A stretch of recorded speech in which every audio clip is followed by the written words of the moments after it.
It's about 40% of your body and is the largest endocrine organ that you have. It talks to your brain. It talks to your immune system, your bones, your blood sugar. Every time it contracts, it releases hundreds of chemicals into your bloodstream. Researchers have even given it a name, myokines. Now, here's the interesting part. Every other organ in your body does its job without asking you for permission. Your liver doesn't wait for you to tell it what to do. Your kidneys never clock out. Your heart has literally been beating since you were born, and you never willed it into doing so. But this organ is different. This is the only one that speaks when you use it. And most of us have spent years and years and years thinking that its entire purpose is about how we look on the outside in a sleeveless top. But today, we're fixing that. Today, we're talking about the power of your muscles and how you can harness that power into doing good for you. No pun intended. Welcome to Fuller Living, your space for empowerment, inspiration, and practical health nuggets. Here, you'll find relatable guidance that fits your everyday life as you journey to a fuller and healthier you. I'm your host, Dr. Ashitey. Let's dig in.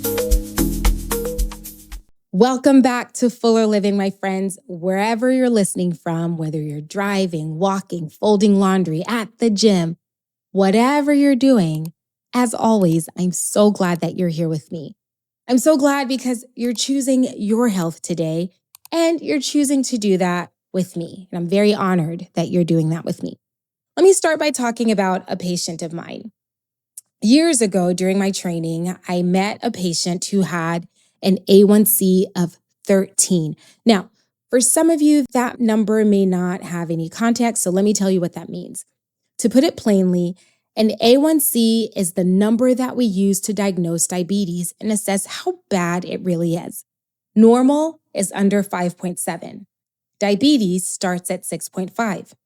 This patient, his number was 13. That's not borderline. That's not, let's watch this and change our diet and see what happens. That's the kind of blood sugar that's been running high for a very, very long time and has already started doing damage on his organs in the background. So I did what I was trained to do, did what I would do with many of my patients even today. I started talking about medications. This patient stopped me.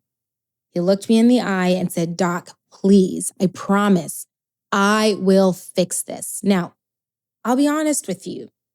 I felt in that moment like I'd heard that before, and most of the time, people would say they would do something and it never happens, but I wasn't going to deny him his chance because looking at his eyes, I saw something different and I knew he meant it.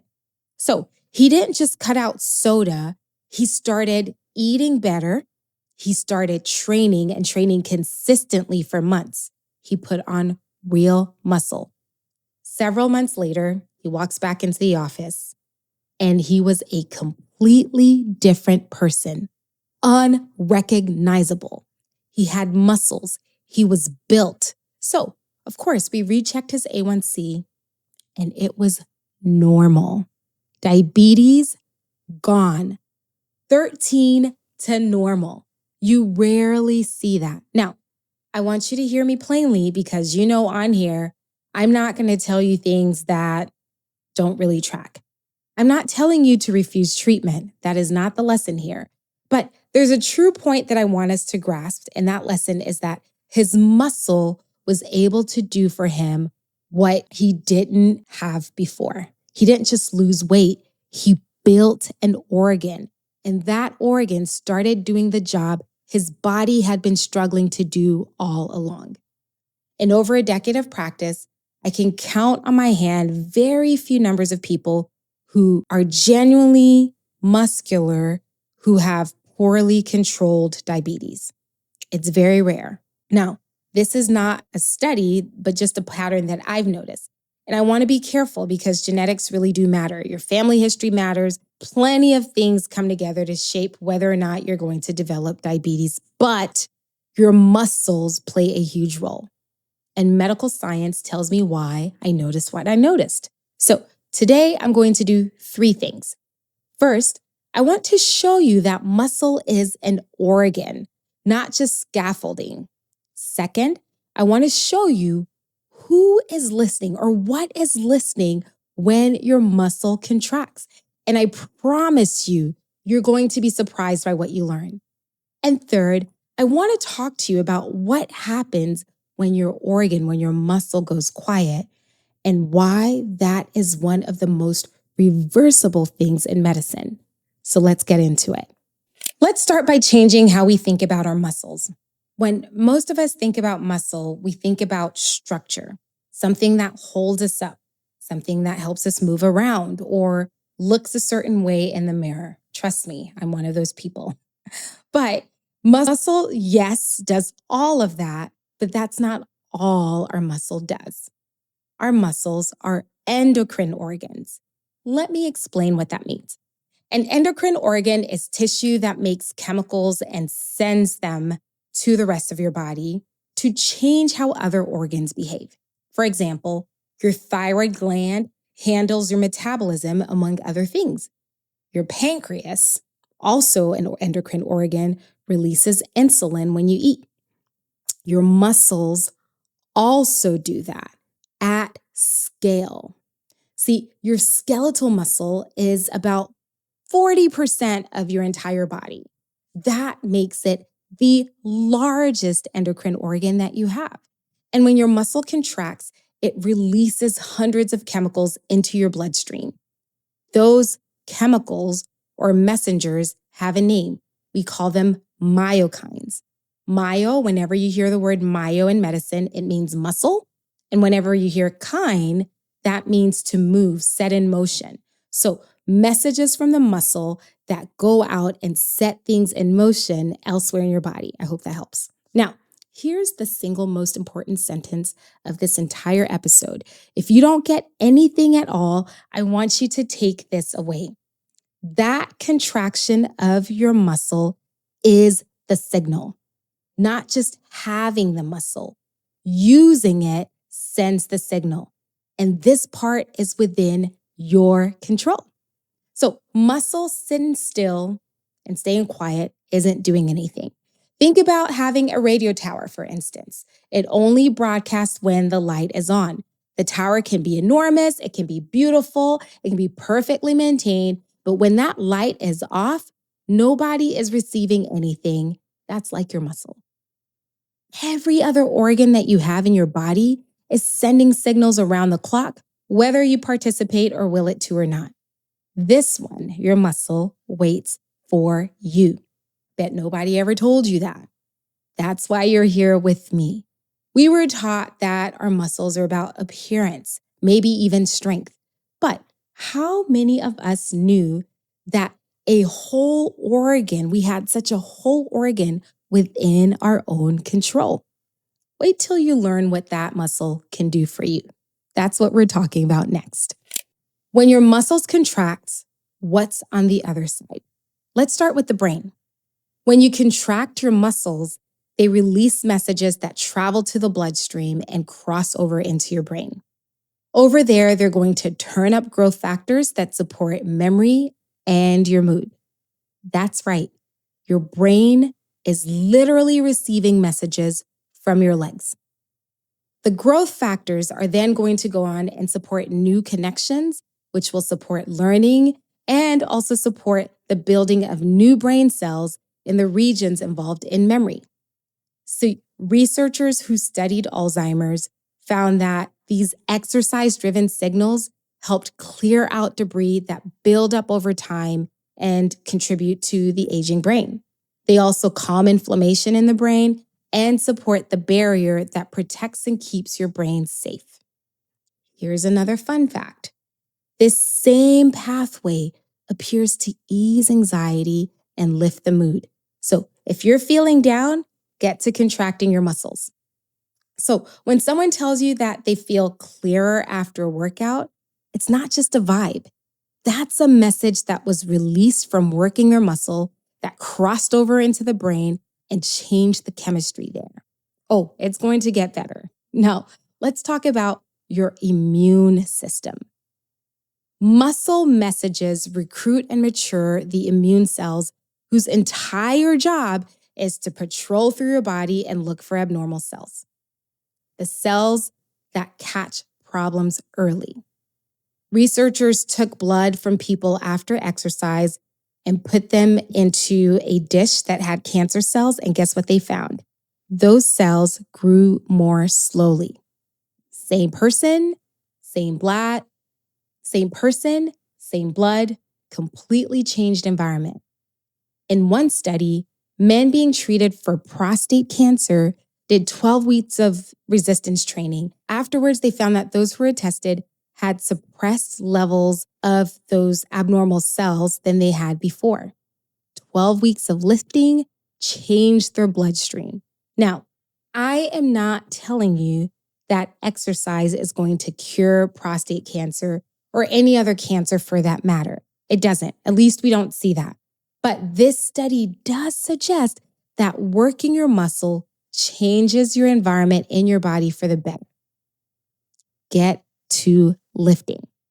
Now, let's talk about blood sugar. Now, if you've been with me for a little bit, you probably will remember some of the talks about muscle and blood sugar. Back in our diabetes episode, we talked about insulin as a key that unlocks your cells. When those locks get stiff, the pancreas has to work even harder and harder to open things up. But here's what your muscle does. When your muscles contract, they pull glucose, blood sugar, out of the bloodstream, and it does that without needing as much insulin. It's like opening the door from the inside. And over time, working muscle makes the locks turn easier again and again and again. So think about my patient. He didn't change what he was eating, not just change what he was eating. He built muscle, and that muscle did the work for him. This is amazing. And if you think that's great, the list keeps going on and on and on. Muscle messages talk to your fat, they talk to your bones, they talk to your gut, they talk to your blood vessels. Your muscle literally extends your life. Researchers now describe it as an entire network, muscle at the center, signals radiating out to nearly every system in your body. All of it, however, is waiting for one thing: contraction. And who controls contraction? That's right, you. So what happens when your muscles go quiet?